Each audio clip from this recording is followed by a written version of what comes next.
नमस्कार विद्यार्थी मित्रांनो, ओयासिस करियर पॉइंटच्या यूट्यूब चॅनलमध्ये आपलं स्वागत आहे। या व्हिडिओमध्ये आपण पाहणार आहोत शिक्षक होण्यासाठी जी अत्यंत महत्त्वाची परीक्षा आहे, जिला आपण CTET एक्झाम असं म्हणतो, जी CBSE कडून केंद्र लेवलवर ऑर्गनाइज केली जाते।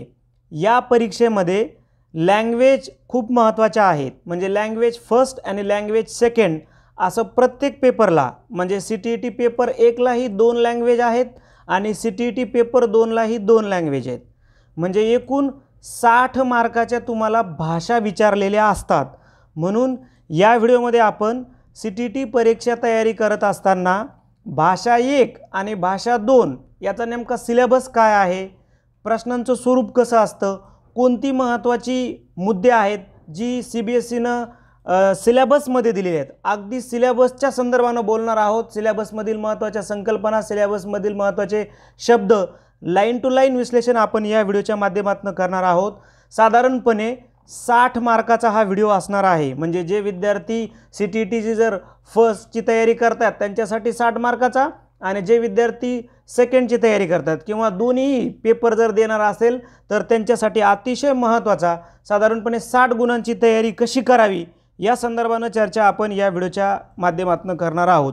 आपण जे CBSEचा वेबसाईट आहे त्या वेबसाईटवरील जो सिलेबस आहे त्याच पद्धतीनं बोलणार आहोत। फक्त आपण मराठी भाषिक असल्यामुळे थोडासा मराठीचा संदर्भ आपण घेऊन काही शब्द तिथे एडिट केलेले आहेत, नाहीतर तुम्ही PDF डाउनलोड करा, सिलेबस तोच आहे, यामध्ये दुसरे काही फेरफार करण्यात आलेली नाही। तर पहिले समजून घेऊया की तुम्ही जर CTET पेपर 1 ची तयारी करू देत किंवा CTET पेपर 2 ची तयारी करत असाल किंवा दोन्ही पेपरची तयारी करत असाल, आपल्याला भाषा 1 30 मार्क्सला असते आणि भाषा 2 30 मार्क्सला असते। फक्त एवढंच पाळायचं आहे की भाषा 1 जी निवडली ती परत आपल्याला निवडता येत नाही। साधारणपणे महाराष्ट्रातील मुलं भाषा 1 मराठी निवडतात किंवा हिंदी निवडू शकतात किंवा इंग्रजी निवडू शकतात, ठीक आहे। फक्त तुम्हाला लक्षात असायला हवं की CTET असा विचार करते नेहमी की भाषा 1 तुम्ही जी निवडली असेल, मराठी निवडू देत, हिंदी निवडू देत किंवा इंग्रजी निवडू देत, याचा अर्थ विद्यार्थ्याची भाषा 1 निवडतोय म्हणजे कमांड जास्त आहे, आणि भाषा 2 विद्यार्थी निवडतोय म्हणजे तो सेकंड लँग्वेज निवडायला आला, म्हणजे त्याला ती थोडीशी भाषा 1 पेक्षा थोडीशी त्याची ती भाषा कमकुवत आहे असं समजून घ्या। म्हणून भाषा 1 ची थोडीशी काठिण्य पातळी जास्त असू शकते, भाषा कोणतीही निवडू देत। आता बघूया आपण की दोन्ही पेपरच्या संदर्भानं, बघा दोन्ही पेपरच्या संदर्भानं हा एकच आहे। आता विचारायची गरज नाही तुम्हाला की सर मी सेकंडचं काय करू, फर्स्टचं काय करू। दोन्ही पेपरसाठी ही चर्चा अत्यंत महत्त्वाची ठरणार आहे। दोन्ही पेपरसाठी भाषेचा जो सिलेबस आहे तो 2 टप्प्यामध्ये डिवाइड केला आहे CTETचा, पेपर 1 आणि पेपर 2 दोन्ही पेपरसाठी। लँग्वेज कॉम्प्रेहेन्शन याच्यामध्ये आपल्याला भाषेचे आकलन यावर आधारित 15 क्वेश्चन्स विचारतात, त्याच्यात काय काय विचारतात ते सिलेबसमध्ये पुढे दिले। आणि पेडागॉजी ऑफ लँग्वेज डेव्हलपमेंट, भाषा विकासामध्ये अध्यापन काय आहे, अध्यापन म्हणजे मेथोडॉलॉजी काय आहे, ते 15 मार्क्सला विचारलेलं असतं। आता आपण काय करू, जो सिलेबस आहे तो सिलेबस बघूया लाईन टू लाईन, म्हणजे अजून आपलं क्लिअर होईल। एवढंच सुरुवातीला लक्षात घ्या की भाषावर आधारित जे प्रश्न विचारणार आहेत तुम्हाला त्याचे सरळ सरळ 2 भाग करता येतील। पहिला भाग लँग्वेज कॉम्प्रेहेन्शन, ज्याच्यामध्ये तुम्हाला एक परिच्छेद किंवा एक उतारा दिला जातो, ठीक आहे। साधारणपणे त्यावर 15 प्रश्न विचारू शकतात। मग कधी कधी 2 उतारे विचारतील, कधी कधी एक उतारा आणि कधी कधी एक कविता विचारतील। आता हे तीनही लँग्वेजबद्दल बोलतोय, अर्थात त्या 20-22 लँग्वेजबद्दलही हा व्हिडिओ आहे। पण आता आपण काय निवडणार, आपण एक तर मराठी निवडूयात, नाही तर हिंदी, नाही तर इंग्लिश निवडूयात, कुणी उर्दू निवडेल, कुणी बंगाली निवडेल, कुणी तमिळ निवडेल, हेच असणार आहे सगळं। फक्त आपल्याला समजून घ्यायचं आहे की जर तुम्ही तमिळ निवडली तर तमिळ परिचय देईल 15 मार्क्ससाठी, हे एक समजून घ्या। समजा उदाहरणार्थ आपण मराठी निवडतो भाषा 1, तर तुम्हाला एक गद्य उतारा येईल किंवा आणि एक कविता विचारतील। साधारणपणे उतारा 10 मार्काला, कविता 5 मार्काला, किंवा हे अल्टरनेट चेंज होईल, समजून घ्या। याच्यामध्ये तुमचं काय चेक केलं जातं, आकलन, म्हणजे बघा कॉम्प्रेहेन्शन, इन्फरन्स, ग्रामर आणि व्हर्बल ॲबिलिटी, त्याच उतार्यामध्ये समानार्थी शब्द, त्याच उतार्यामध्ये अलंकारिक शब्द, त्याच उतार्यामध्ये ग्रॅमॅटिकली पॉवर किती विद्यार्थ्याची, किंवा त्याच उतार्यामध्ये व्हर्बल ॲबिलिटी, ठीक आहे, त्याच उतार्यामध्ये तुम्हाला ह्या 15 गुणांमध्येच सर्व काही विचारलेलं असतं. तुम्हाला जी भीती आहे ना की ग्रामर काय विचारतील, वास्तवतः एक ऑड, जसं कॉम्पिटिटिव्ह एक्झामला ग्रामर असतं तसं ग्रामर CTETला विचारल्या जात नाही. किंवा थोडक्यात अजून डायरेक्ट सांगतो, जे TETला ग्रामर विचारलं जातं महाराष्ट्रामध्ये ते CTETला ग्रामर विचारल्या जात नाही. अजूनही तुम्ही जुन्या प्रश्नपत्रिका बघा. जुन्या प्रश्नपत्रिकाची लिंक मी अजूनही टेलिग्रामला टाकतो, 1, 2, 3 दिवस ठेवतो. त्या लिंकवरून जुन्या प्रश्नपत्रिका बघा, ठीक आहे. तर आपल्याला हे लक्षात ठेवायचं, अगोदर पॅटर्न पाहायचा, नाहीतर मराठी व्याकरणाचा अभ्यास करत बसलेत, प्रयोगन, क्रियापदाचे प्रकरण, विभक्तीन, हे पहिले लक्षात घ्या. TETला करावंच, पण CTETला करण्याची गरज नाही. त्याच पॅसेजच्या संदर्भानं आपल्याला ते व्याकरण आलेलं असतं. आणि एकदम नॉमिनल, विशेषण नाम, सर्वनाम, विरुद्धार्थी, समानार्थी शब्द, अलंकारिक शब्द, असे प्रश्न तुम्हाला विचारलेले असतात, ठीक आहे. त्याच्यानंतर पॅसेजचा विषय काय आहे बघा. इथं म्हणतातले की लिटररी, सायंटिफिक, नॅरेटिव्ह आणि डिस्कर्सिव्ह.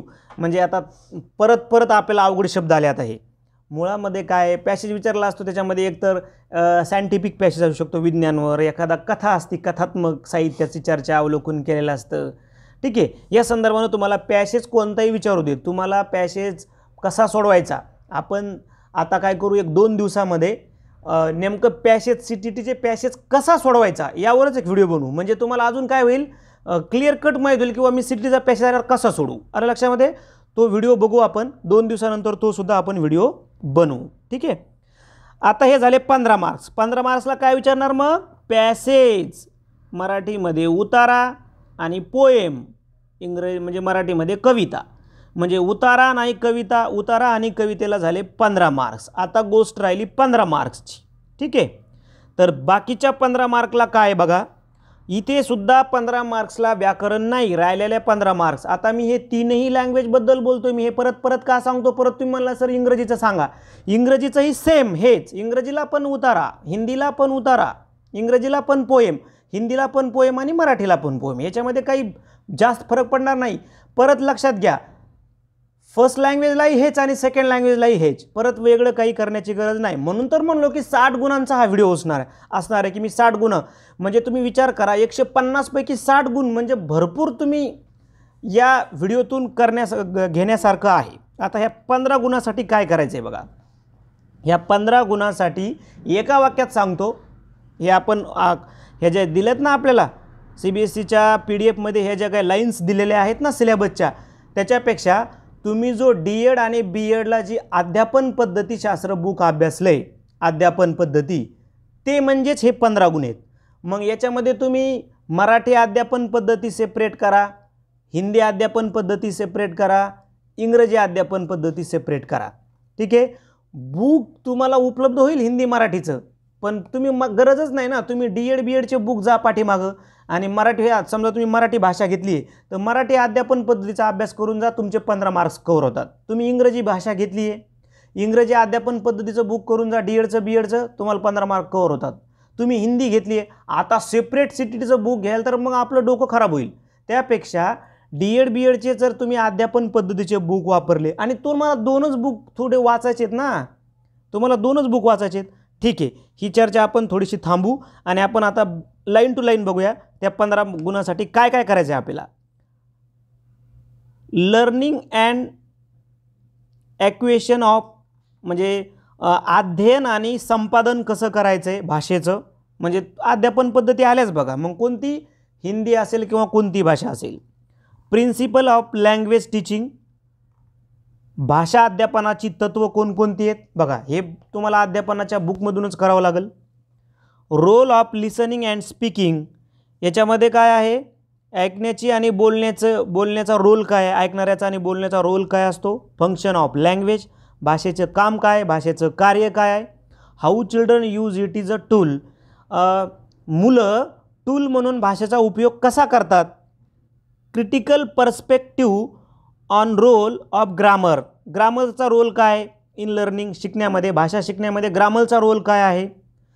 अ language for communicating ideas verbally and written form, बोलण्यासाठी शाब्दिक संग्रह आणि लिहिणे हे किती महत्त्वाचं आहे. त्याच्यानंतर challenges of teaching language in a diverse classroom, language difficulties, errors and disorders, म्हणजे वर्गाध्यापनामध्ये किंवा वर्गात भाषा शिकण्याची जी काही महत्त्वाची आव्हानं आहेत ती कोणती येतं. भाषेतल्या विविध अडचणी, भाषामध्ये होणाऱ्या चुका आणि भाषामध्ये होणारे गोंधळ, ज्याला डिसऑर्डर आपण म्हणलो, यावर आपल्याला स्टडी करून जायचं आहे. त्याचबरोबर भाषेची कौशल्य कोणकोणती आहेत, म्हणजे भाषिक कौशल्य म्हणजे कोणकोणती, जसं लिसनिंग, स्पीकिंग, रीडिंग, रायटिंग. या भाषिक कौशल्याचे प्रकार असतील, भाषिक कौशल्याचे उद्दिष्ट असतील, भाषिक कौशल्याचे जे काही वैशिष्ट्ये असतील हे सर्व डिटेलमध्ये करून जावं लागेल तुम्हाला. मग भाषा लिखाणाच्या पद्धतीपासून तर भाषा शिकविण्याच्या पद्धतीपर्यंत आपल्याला अभ्यास करून जावा लागेल. त्याच्यानंतर टीचिंग लर्निंग मटेरियल्स, मग टेक्स्टबुक कसं असायला पाहिजे, मल्टीमीडिया मटेरियल्स, मल्टीमीडिया भाषेमध्ये मल्टीमीडियाचा रोल काय आहे, multimedia resource of the classroom, म्हणजे साधारणपणे टेक्स्टबुक, मल्टीमीडिया मटेरियल्स आणि त्याचा रोल काय याचा पण तुम्हाला अभ्यास करावा लागेल. आणि रिमेडियल टीचिंग, उपचारात्मक शिक्षण काय आहे. मग आता या भाषेचा डेव्हलप होण्यासाठी आपण कसे उपचार करू विद्यार्थ्यावर, या दृष्टिकोनातून आपल्याला अभ्यास करावा लागेल. थोडक्यामध्ये काय आहे बघा, तुम्ही मराठी भाषा निवडली तर तुम्हाला मराठी अध्यापन पद्धतीचं बुक वाचून जावं लागेल. तुम्ही इंग्रजी भाषा निवडली असेल तर तुम्हाला इंग्रजी अध्यापन पद्धतीचं बुक वाचून जावं लागेल. किंवा तुम्ही हिंदी अध्यापन पद्धती निवडली असेल तर तुम्हाला हिंदी अध्यापन पद्धतीचं बुक वाचून जावं लागेल. याच्यासाठी आपल्या चॅनलवर 2019मध्ये 20मध्ये झालेला जो पेपर आहे त्याचा व्हिडिओ बनवलेला आहे. त्याच्यानंतर शक्य जर झालं तर येत्या 2 दिवसामध्ये आपण भाषावर आधारित व्हिडिओ पण बनवू. शक्यतो म्हणजे एक मराठीचा व्हिडिओ बनवू. तुम्ही इंग्रजी आणि हिंदी कसा येईल तसा तुम्ही विचार करू शकता. किंवा एखादी PDF मिळाली तर बघू आपण की हिंदीचा असेल एखादा PDF किंवा मराठीचा असेल, कसं नेमका प्रश्न विचारतात ती सुद्धा बघून जा. पहिले काय करायचं, कोणती बी एक्झाम असताना पहिले आपल्याला मागच्या प्रश्नपत्रिका, आता असं बोललं की लगेच तुम्ही मेसेज करणार की सर प्रश्नपत्रिका 10 प्रश्नपत्रिका आहे, 10 प्रश्नपत्रिका पहिल्या पेपरच्या आणि दुसऱ्या पेपरच्या. त्यापेक्षा मी तुम्हाला डायरेक्ट लिंक पाठवतो टेलिग्रामला, तुम्ही जा आणि थोडा वेळ द्या ना. आपण शिक्षक आहेत, बरोबर आहे का. तर शिक्षक आहे म्हणून आपण त्या लिंकवरून डाउनलोड करा, आन्सर की डाउनलोड करा आणि बघा. दोन्हीच्या पण मी तिथे लिंक तुम्हाला उपलब्ध करून देतो. मला असं वाटतं की असा कुठलाही असा म्हणजे ग्रामरचा अभ्यास करून जाणं, चेंज द व्हॉइस, इंग्रजीचा अभ्यास करून जाणं, त्यापेक्षा ओल्ड क्वेश्चन पेपर पाहून जर गेलात तर तुमचा जास्त फायदा होणार आहे. आता राहिली गोष्ट की पॅरेग्राफचा कसा अभ्यास करायचा, त्यावर एक 5 मिनिटाचा व्हिडिओ आपण जस्ट उद्या किंवा परवा दिवशी मी बनवून टाकतो की CTTचा पॅरेग्राफ कसा सोडवायचा. आणि नक्कीच तुम्हाला त्याची मदत होईल आणि तुम्ही ते 15 पैकी जवळपास 12 ते 14 मार्क्स कव्हर करू शकता, असा तो आपला व्हिडिओ होईल. मला वाटतं एवढी चर्चा अभ्यासाच्या दृष्टिकोनातून तुमच्या लक्षात आली असेल. व्हिडिओ आवडला तर लाईक करा, आपल्या मित्रांना शेअर करा. त्याचबरोबर ओएसिस करिअर पॉईंटचं यूट्यूब चॅनल सबस्क्राईब करा. धन्यवाद.